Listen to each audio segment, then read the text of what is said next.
బిస్మిల్లాహిర్రహమానిర్రహీం. మిత్రులారా, అస్సలాము అలైకుం. మీతో 2 నిమిషాల కార్యక్రమం ఖురాన్ యొక్క సందేశం 12వ అధ్యాయము 53వ వాక్యాన్ని ఈరోజు మనం తెలుసుకుందాం. ఇక్కడ ఒక ప్రవక్త, ఒక దైవ ప్రవక్త, ఆయనను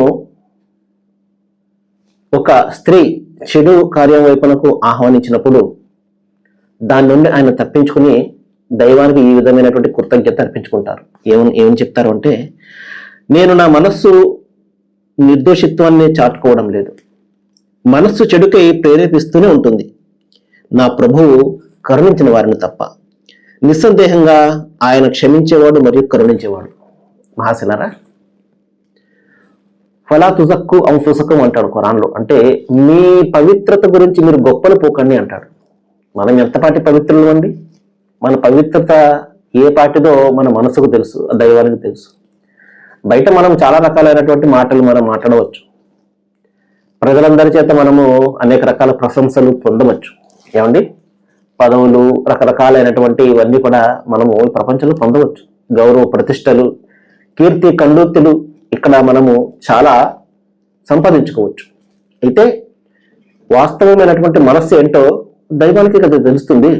అదే చెప్తున్నాడు ఆ ప్రవక్త. ఏం చెప్తున్నాడు అంటే, నా మనస్సు ఇప్పుడు ఏదైతే ఒక తప్పు, భయంకరమైనటువంటి తప్పును నేను తప్పించుకున్నానో అది నా గొప్పతనం కాదు, అది నా జ్ఞానం ఆధారంగా, నా శక్తి సామర్థ్యాల ఆధారంగా, లేకపోతే నా మనస్సుపై, నా మనోకాంక్షలపై నియంత్రణ కారణంగా నేను ఆ పాపం నుండి నేను తప్పించుకోలేదు. నేను కేవలము ఆ సృష్టి ప్రభు కరుణ వలన తప్పించుకున్నాను అని చెప్పేసి ఆయన చెప్తారు. మహాశిలారా, అంతే కదండి.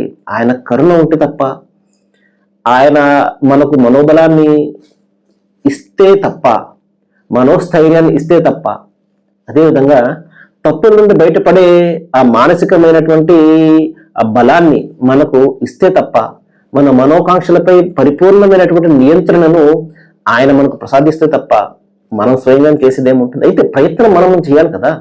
ఆయన ప్రసాదిస్తేనే నేను చేస్తాను అంటే కాదు, కృషి మనం చేయాలి. మన కృషి ఎలాంటిదో దాని ప్రకారమే దైవం యొక్క కారుణ్యం కూడా మనపై కురుస్తుంది.